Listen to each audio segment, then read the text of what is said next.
Gentlemen, we have called you together to inform you that we are going to overthrow the United States government. Do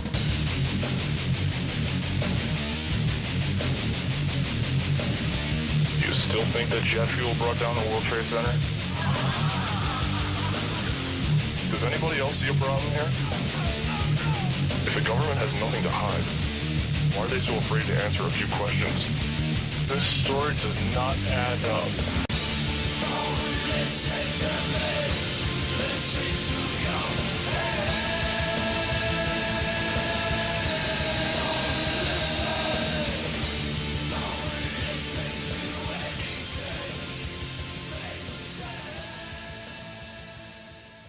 Now, I want to share a story with you, and this is actually an article that I wrote over the weekend called All Wars Are Bankers' Wars. And I went in, I did a lot of research. It's posted to the front page of whatreallyhappened.com. I understand it's already gone viral. It's being reposted around the web. But I wanted to basically tell it to you here on the radio show. And it's a very long story. We're probably going to take the rest of the hour to do it.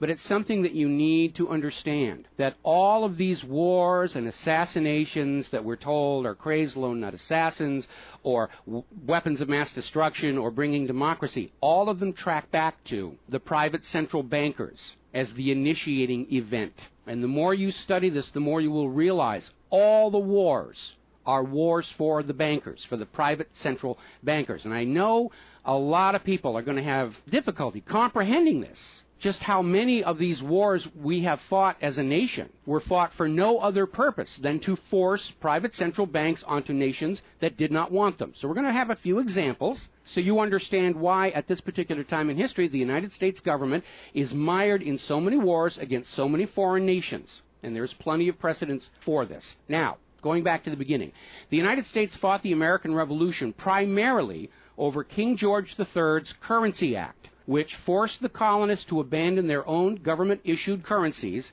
and conduct business only using printed banknotes borrowed at interest from the Bank of England. If you go back to the writings of Ben Franklin, direct quote, the refusal of King George III to allow the colonies to operate an honest money system which freed the ordinary man from the clutches of the money manipulators was probably the prime cause of the revolution. That's Ben Franklin. Now, our public schools don't teach that because you're not supposed to know that the bankers were really behind the American Revolution. After the Revolution, the United States adopted a revolutionary, radically different economic system in which the government issued its own value-based currency so that private banks couldn't skim the wealth of the people through interest-bearing banknotes.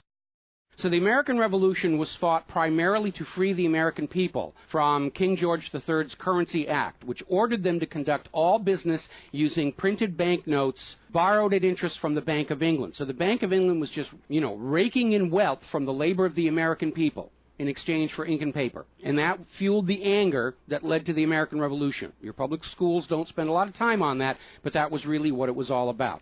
So the revolution was over, the United States was born, but the private bankers are nothing if not dedicated to their schemes to acquire other people's wealth, and they knew full well how easy it is to corrupt a nation's leaders. Now, just 1 year after Mayor Amschel Rothschild had uttered his infamous, "Let me issue and control the nation's money, and I care not who makes the laws," private bankers succeeded in setting up a new private central bank called the First Bank of the United States, largely through the efforts of the Rothschilds' chief supporter in the United States, Alexander Hamilton. Now, this First Bank of the United States was founded in 1791, and by the end of its 20-year charter, the First Bank of the United States had almost ruined the nation's economy while enriching the bank's owners.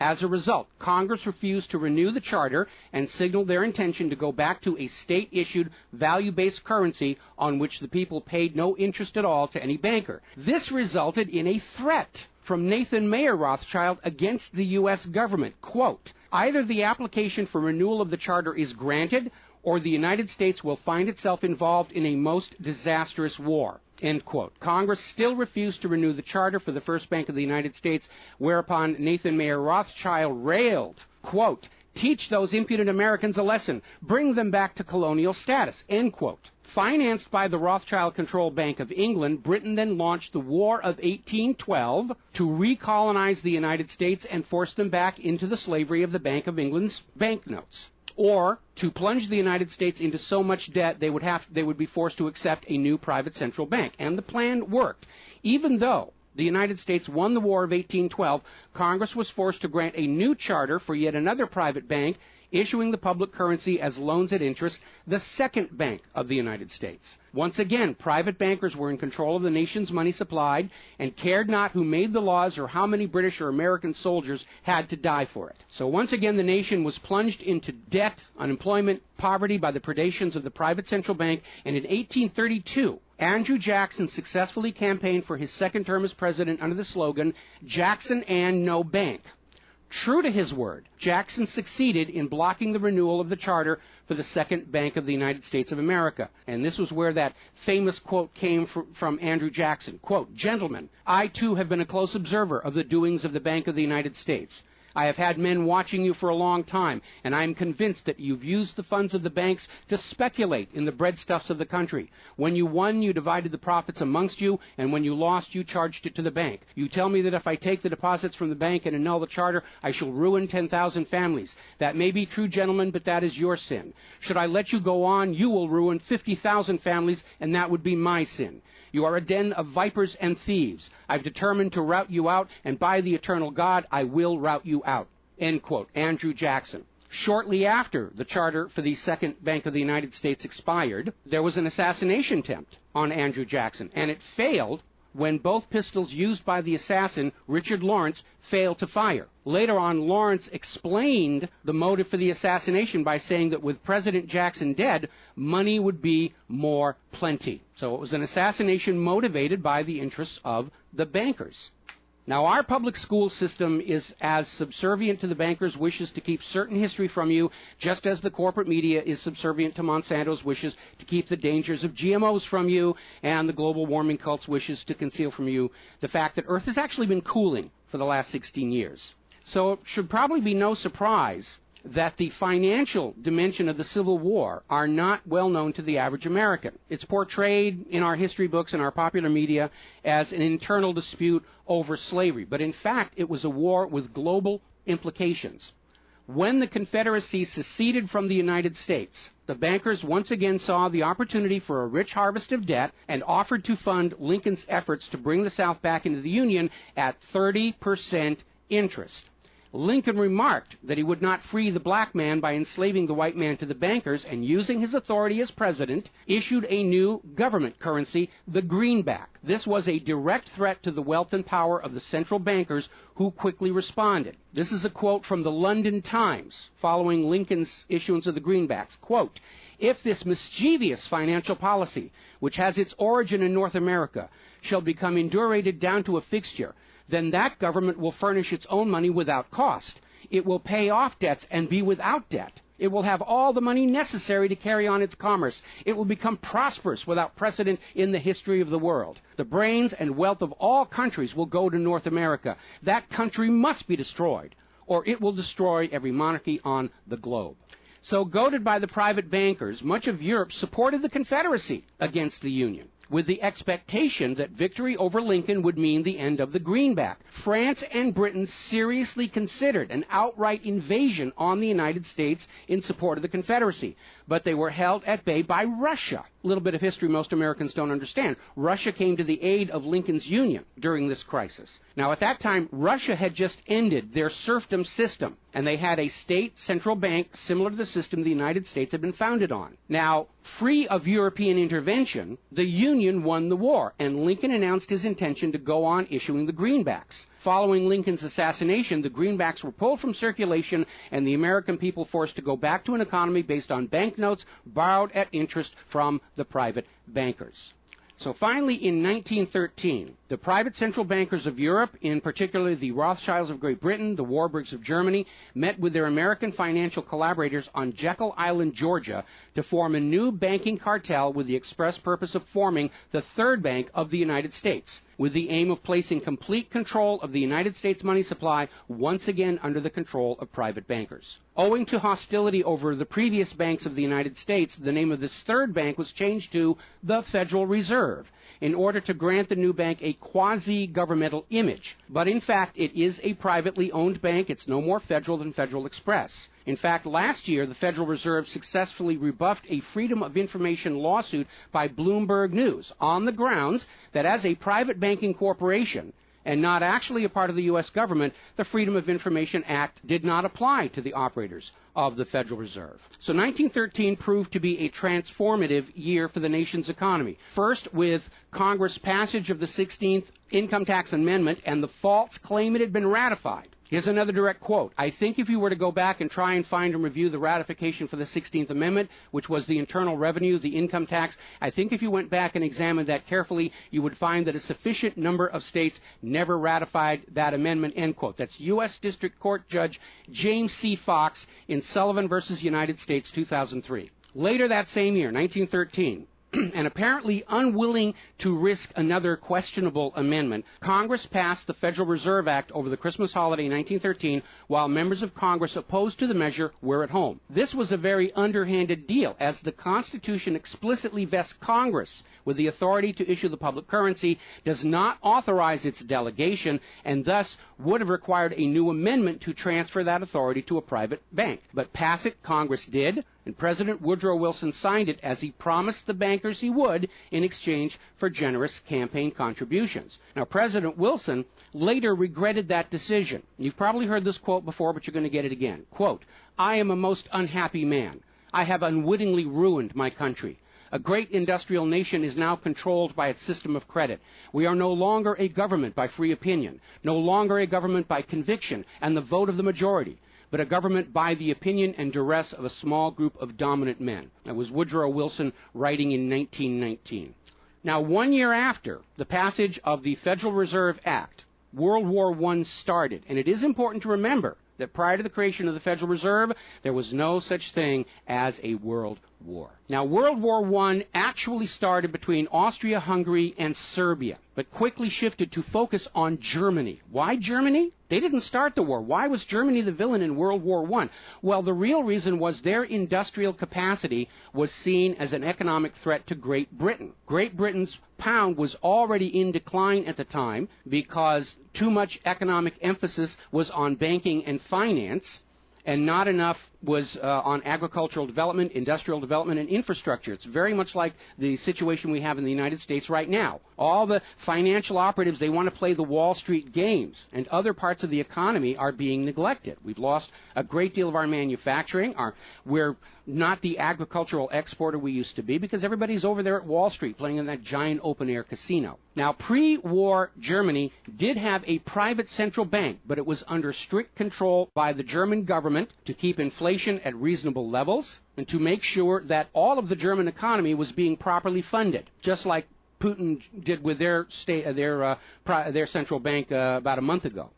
Under government control by the German government, investment was guaranteed to internal economic development, and as a result, Germany had become a major manufacturing technological power. They were exporting products that Great Britain could not compete with. So in the media of the day, Germany was portrayed as the main opponent of World War I. And not just defeated, it was flattened. Now, following the Treaty of Versailles, Germany was ordered to pay the war costs of all the participating nations, even though Germany had not started that war. This amounted to 3 times the value of all of Germany itself.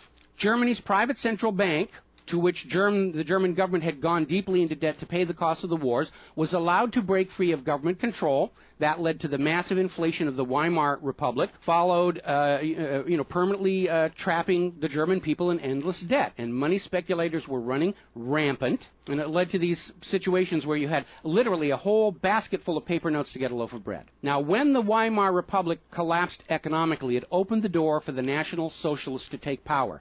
Their first financial move was to issue their own state currency, which was not borrowed from private central banks. It was based on a unit of value, not a unit of debt. Freed from having to pay interest on the money in circulation, Germany blossomed and quickly began to rebuild its industry. It was an amazing transformation to see. The media called it the German miracle. Time magazine lionized Hitler for the amazing improvement of life for the German people and the explosion of German industry, and they even named him Time magazine's Man of the Year in 1938. And then once again, Germany's prosperity and freedom from a private central bank loaning the public currency at interest became a threat to other nations and other powers. I have a couple of quotes here from Winston Churchill that tells you what was really going through the minds of Europe in the years leading up to World War II. Quote, "Should Germany merchandise again," which means do business, Should Germany merchandise again in the next 50 years, we have led this war, World War I, in vain. That was Winston Churchill writing in the Times in 1919. Another quote.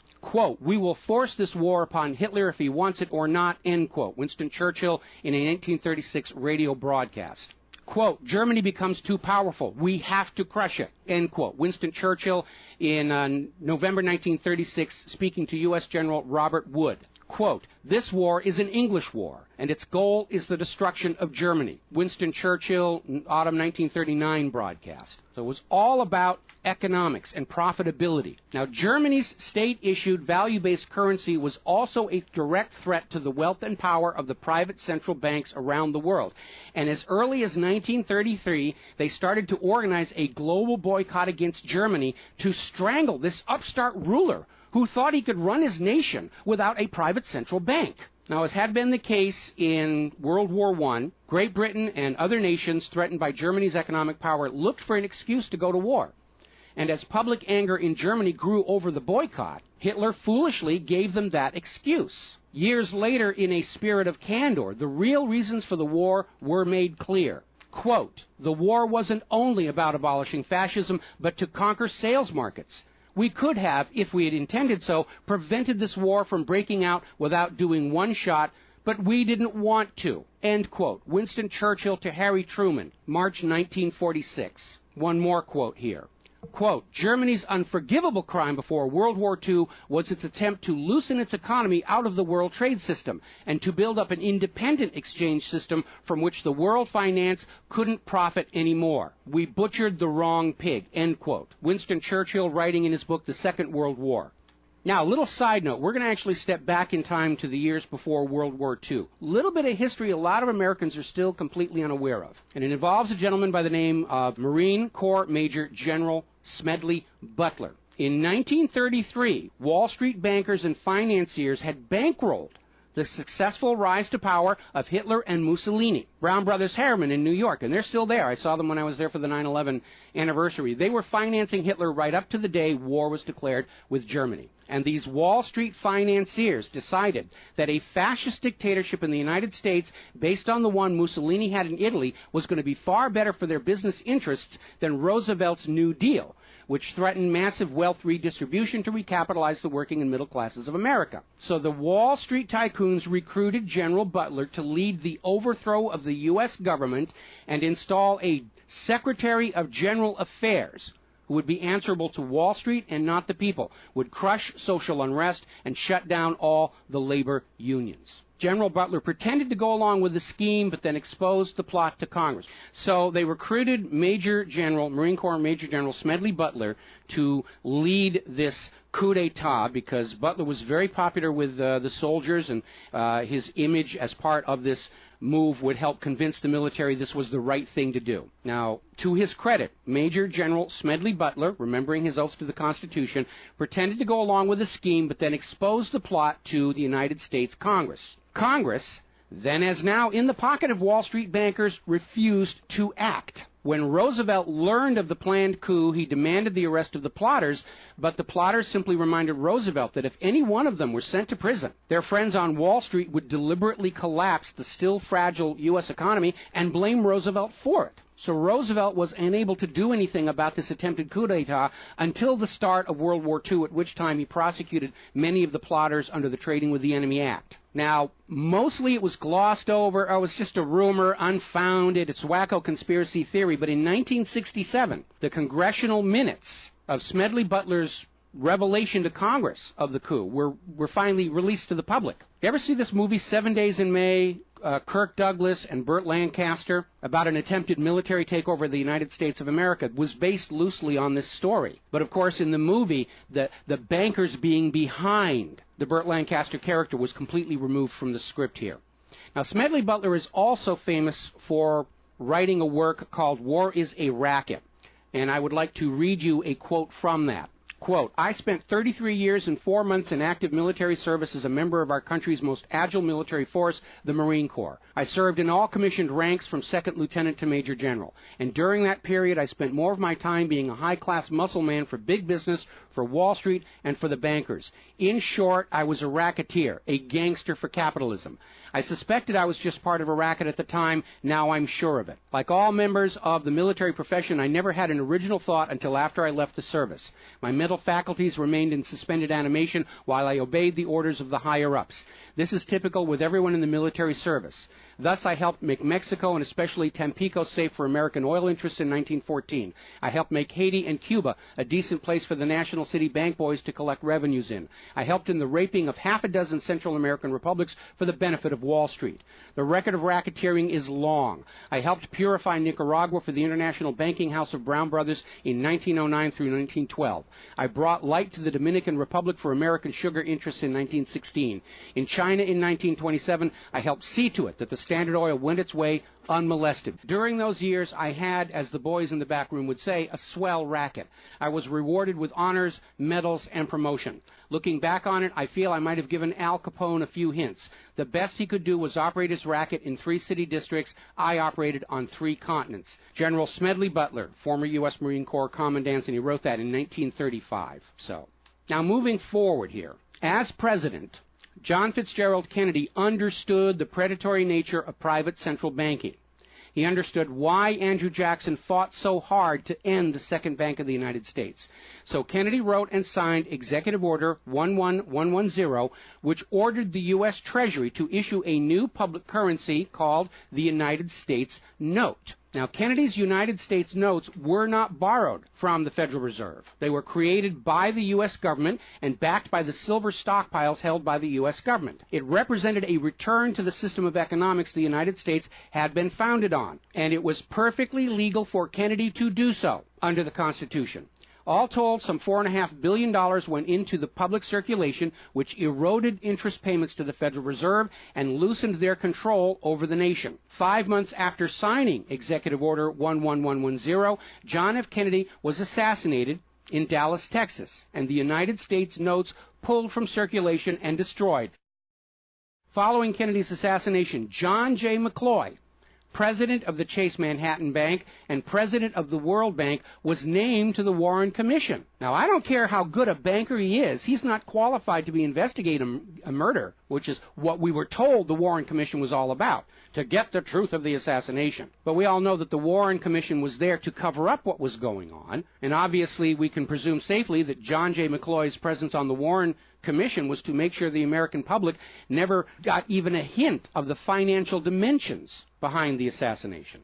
So, as we enter the 11th year of what I am certain future history will most certainly describe as World War III, we need to examine the financial dimensions behind all these wars. Why are we here? Why are our children being killed and crippled? Is this another war for the profit of the private central bankers? And the answer is yes. Now, toward the end of World War II, when it became obvious that the Allies were going to win and dictate the post-war political environment, the major world economic powers met at Bretton Woods, a luxury resort in New Hampshire, in July of 1944, and they hammered out the Bretton Woods Agreement for International Finance. The British pound lost its position as the global trade and reserve currency to the U.S. dollar. There are indications this was part of the price demanded by Roosevelt in exchange for the U.S. entry into the war. Now, absent the economic advantages of being the world's go-to currency, Britain was forced to nationalize their Bank of England in 1946. The Bretton Woods Agreement, ratified in 1945, in addition to making the dollar the global reserve and trade currency, obligated the signatory nations to tie their currencies to the dollar. The nations that ratified Bretton Woods did so on 2 conditions. The first was that the Federal Reserve would refrain from overprinting the dollar, basically as a means to loot real products and produce from other nations in exchange for ink and paper. It basically was an imperial tax imposed by the U.S. economic system on the rest of the world. That assurance of no overprinting was supposedly backed up by the second requirement, which was that the U.S. dollar would always be convertible back to gold by the U.S. government at $35 an ounce. Now, of course, the Federal Reserve being a private bank and not answerable to the U.S. government, did in fact start overprinting paper dollars, which were sent to other nations around the world, and under Bretton Woods, they had to send back products and produce and raw materials at full value. And much of the perceived American prosperity of the 1950s and 60s was the result of these foreign nations having to send real raw materials, goods, produce, back to the United States in exchange for these little pieces of paper with ink all over them, because they were forced to accept these paper notes as being worth $35 per ounce of gold. Then in 1970, France started looking at this huge pile of printed paper notes sitting in their bank vaults, for which real French products like wine and cheese had been traded, and it notified the United States government that they would exercise their option under Bretton Woods to return all those paper notes for gold at the agreed-upon $35 per ounce exchange rate. The problem was the United States had nowhere near the gold to redeem all those paper notes. So on August 15, 1971, Richard Nixon temporarily, nudge, nudge, wink, wink, say no more, suspended gold convertibility of the U.S. Federal Reserve notes. This Nixon shock, as it was termed at the time, effectively ended Bretton Woods, and many global currencies started to delink from the U.S. dollar. And it created another problem, because the United States had been collateralizing their loans, money borrowed from other governments and foreign investors, with the American nation's gold reserves. And with the awareness that there wasn't enough gold to redeem all the Federal Reserve notes, lenders to the U.S. were starting to wonder, did the U.S. government have enough gold to collateralize their outstanding debts? Foreign nations began to get very nervous about the loans to the United States, and they were understandably reluctant to loan any additional money without some form of collateral. So what Richard Nixon did is he founded the environmental movement with the EPA and its various programs like wilderness zones and roadless areas and heritage rivers, wetlands, and all these other little different programs, which all took vast areas of public lands and made them off limits to the American people, who are technically the owner of all those lands. But Nixon had no concern for the environment, and the real purpose of this land grab, under the guise of the environment, was to pledge those pristine lands and their vast mineral resources as collateral on the outstanding national debt. The multitude of all these different programs was simply to conceal the scale of the land grab and collateralization of the American people's heritage. And it actually today covers almost 25% of the entire nation, is now locked up by these EPA programs and pledged as collateral on government borrowing. Now, with open lands, available lands for collateralization already in short supply, the U.S. government embarked on a new program to shore up sagging international demand for the dollar. The United States approached the world's oil-producing nations, mostly in the Middle East, and offered them a deal. In exchange for only selling their oil for dollars, the United States would guarantee the military safety of those oil-rich nations. The oil-rich nations would agree to spend and invest their U.S. paper dollars inside the United States, particularly in U.S. Treasury bonds, which would be redeemable through future generations of U.S. taxpayers. The concept was labeled the petrodollar. In effect, the United States, no longer able to back the dollar with gold, was now backing it with oil, other people's oil. And that necessity to keep control over those oil nations to prop up the dollar has dominated America's foreign policy in the region ever since. But as America's manufacturing and agriculture has declined, the oil-producing nations faced a dilemma. Like France, they've got piles and piles of these paper notes and treasury bonds piling up in their vaults, and there really wasn't all that much except real estate they wanted to buy from the United States of America. Europe's cars and aircraft were superior and less costly. In more recent times, America's experiment with GMO food crops has led a lot of nations to simply avoid buying U.S. agricultural exports. Israel's constant belligerence against its neighbors has caused the oil-producing nations to wonder if the U.S. could actually keep their end of the petrodollar arrangement. So oil-producing nations started to talk of selling their oil for whatever currency the purchasers wanted to pay. Iraq, already somewhat hostile to the United States following Desert Storm, demanded the right to sell their oil for euros in 2000. In 2002, the United Nations agreed that Iraq had a right to sell their oil for euros under the Oil for Food program. 1 year later, 2003, the United States reinvaded Iraq, lynched Saddam Hussein, and placed Iraq's oil back on the world market, only available for U.S. dollars.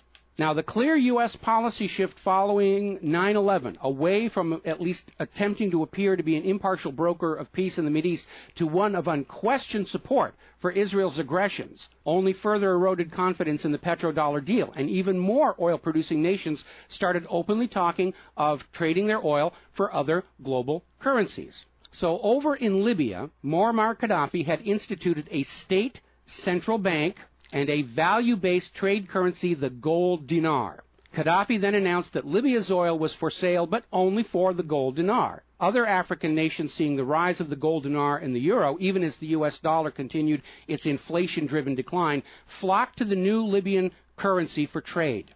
This move had the potential to seriously undermine the global hegemony of the dollar. French President Nicolas Sarkozy reportedly went so far as to call Libya a threat to the financial security of the world. So the United States invaded Libya under the guise of supporting a popular rebellion. They brutally murdered Gaddafi, apparently because the object lesson of Saddam's lynching had not been enough of a message, imposed a private central bank, and returned Libya's oil output to dollars only. The gold that was supposed to be made into the gold dinars, as of the last report I could find, unaccounted for. Now, according to General Wesley Clark, the master plan for the dollarification of the world's oil nations included 7 targets: Iraq, Syria, Lebanon, Libya, Somalia, Sudan, and Iran. Venezuela, which has started selling their oil to China for the yuan, seems to be a late addition. What is notable about those original 7 nations targeted by the U.S. is that none of them are members of the Bank of International Settlements. This is the private central banker's private central bank located in Switzerland. That meant that those 7 targeted nations were deciding for themselves how to run their nation's economies rather than submitting to the international private central bankers. Now, of course, the bankers' gun sights are on Iran, which dares to have a government central bank and sell their oil for whatever currency they choose. The war agenda for Iran is, as always, to force Iran's oil to be sold only for dollars and to force them to accept a privately owned central bank. Now, you have been raised by a public school system and a media that constantly assures you that the reasons for all these wars and assassinations are many and varied. We're bringing democracy to the conquered lands. We hear that a lot. When actually the U.S. hasn't. The usual result of a U.S. overthrow is the imposition of a pro-business, pro-Wall Street, pro-U.S. dictatorship. Good example, the 1953 CIA overthrow of Iran's democratically elected government of Mohammad Mossadegh and the imposition of the Shah. Or the 1973 CIA overthrow of Chile's elected government of President Salvador Allende and the imposition of the dictator Augusto Pinochet. Another one of the excuses we'll get is we have to save the people from a cruel oppressor. That's the one they're using in Syria right now. Revenge for 9/11. That was a big one going into Iraq. And then later on, President Bush was caught on video saying, no, Iraq had nothing to do with 9/11. And behind all of them, that tired, worn-out, catch-all excuse for invasion, weapons of mass destruction. Assassinations are always passed off as crazed lone nuts to obscure the real agenda. And the real agenda of the bankers is very simple. It is enslavement of the people by creation of a false sense of obligation. Now, that obligation is false because the private central banking system by design creates more debt than money with which to pay the debt. There is no way out the way it's set up. It's impossible to escape as long as you're playing by their rules. And you need to understand, private central banking is not science. It is a religion. It's a set of arbitrary rules created to benefit the priesthood, meaning the bankers, and it is supported only because people believe this is the way it's supposed to be.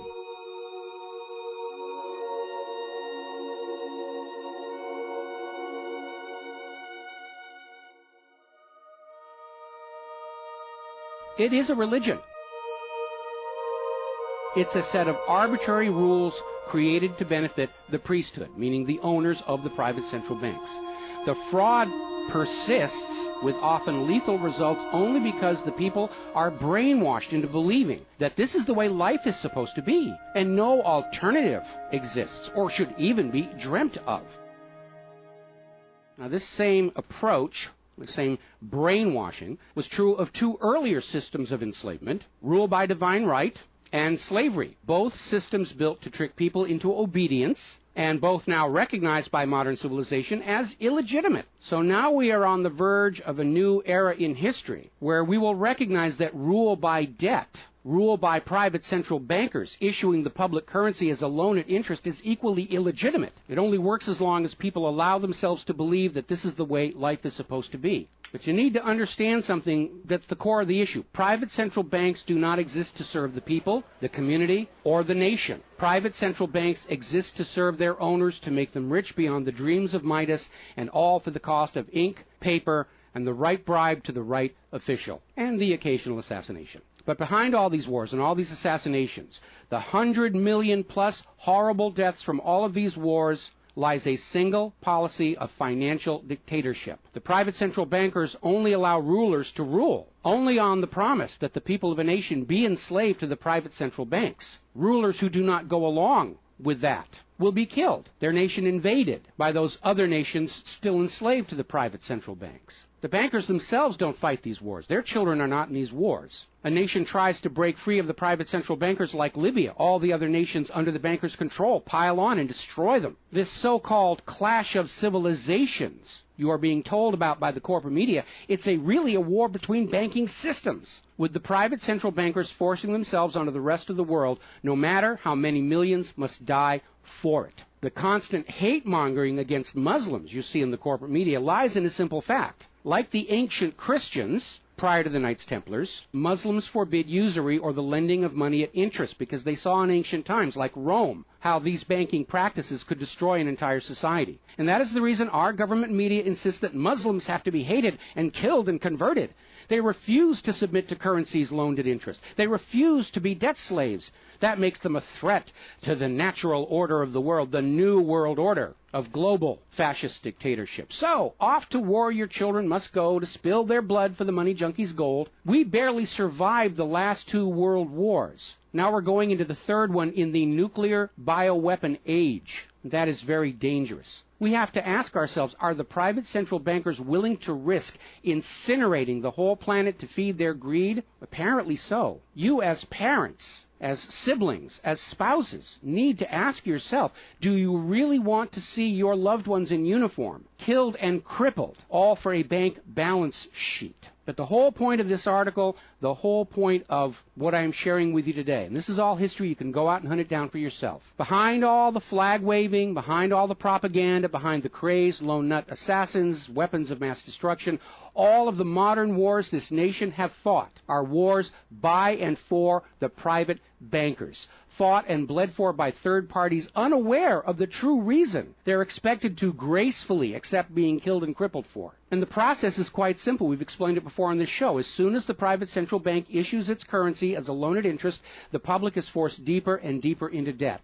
When the people are reluctant to borrow anymore, that's when the Keynesian economists demand the government borrow more to keep the pyramid scheme working. When both the people and the government refuse to borrow anymore, that is when the large wars get started, to plunge everyone even deeper to debt to pay for the war, and then after the war to borrow even more to rebuild. And when these horrible wars are over, the ordinary people have basically what they had before the war, except their graveyards are a lot larger, and everyone is in debt to the private bankers for the next century. That is why Brown Brothers Harriman in New York was funding the rise of Adolf Hitler, because war is the bankers' richest harvest. We all need to recognize this is what all these wars have been about. Private central banking, enlarging their domain, imposing their will on nations that do not want it, imposing their system on the rulers of nations who do not want it. Bribery, blackmail, assassination, they will do anything to maintain their stranglehold on the productivity of the world's people. And as long as private central banks are allowed to exist, inevitably, as the night follows the day, there will be poverty, hopelessness, millions of deaths in endless world wars until the earth itself is sacrificed in flames to Mammon. The path to true world peace lies in the abolishment of all private central banking everywhere and a return to the state-issued, value-based currencies that allow nations and people to become prosperous through their own labor and development and efforts. Now, I mentioned the Knights Templars.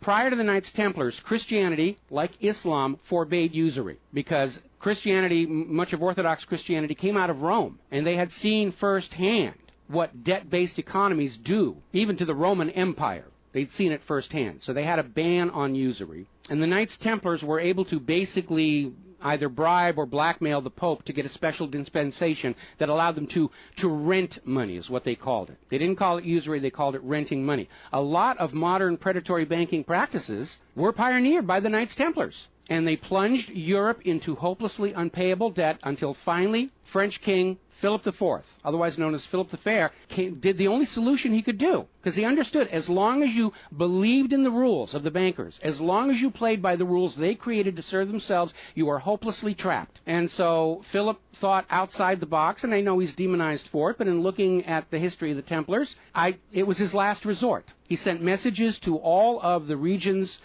in France, secret orders on the same time, in the same moment, on the same day. All of the Templars were arrested, and their commanderies, which is what they called their banks, were broken into, looking for looted wealth. They didn't find a lot of it. It was a paper empire, just like the Federal Reserve is. It's all based on paper. There's nothing of any real value there. It's all paper notes. And he sent the Templars to prison and execution, except for Scotland and Portugal, where the Pope and King Philip IV really didn't have a lot of control.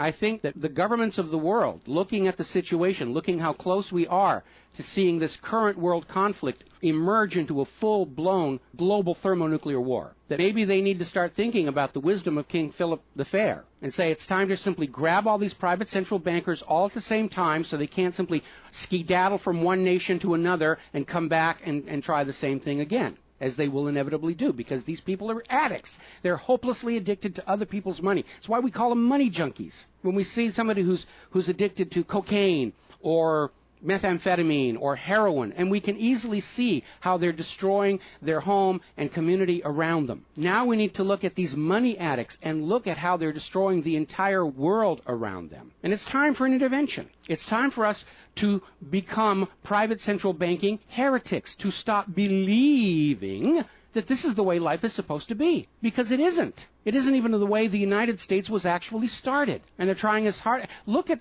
the destruction of our nation. We used to be the world's greatest nation. Now the most generous estimate is we're down to number 16 and still falling. And yet, despite the destruction to our nation, its infrastructure, its children, its quality of medical care, the quality of its manufacturing output, we still are compelled somehow to go out and force this same banking system onto the rest of the world at the point of a bayonet. Does that make any sense at all? Not to a rational human being. To a money junkie, yeah, it's perfect. But we're really at a crisis point in history. And the first step to resolving that crisis, to not let it go any further into a potential nuclear war, is to recognize that private central banking, ruled by manufactured illusion of debt, is no more legitimate a system of governance than rule by divine right or rule by slavery. We all need to recognize the true cause of all the pain and suffering and wars. It's not the terrorists, it's not Al-Qaeda. These are just distractions and set pieces put in front of your eyes so you can't see the very clear pattern behind much of modern human history. It's a war of banking systems, with the predatory private central banks seeking to eradicate any nation and any ruler that would dare try and operate their economy outside the control of the private central bankers. That's the real cause for the war. Is it something you're willing to fight and die for, to support these private central bankers? Is it something you're willing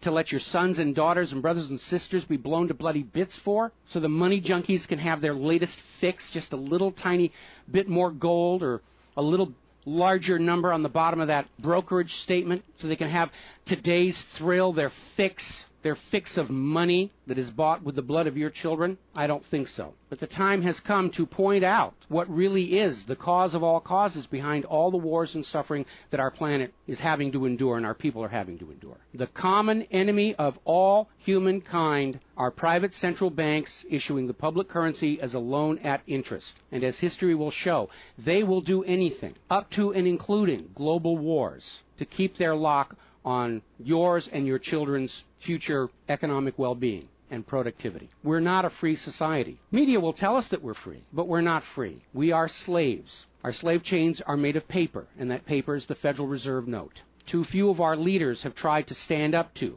this system of enslavement, usually with lethal results. But if all the people of the world at the same time stand up and say no more private central banks, it will come crashing down, just as slavery did, just as rule by divine right did, and then we'll be embarking on a new era in human history, where the emphasis on social development is on the people and not on the money junkies.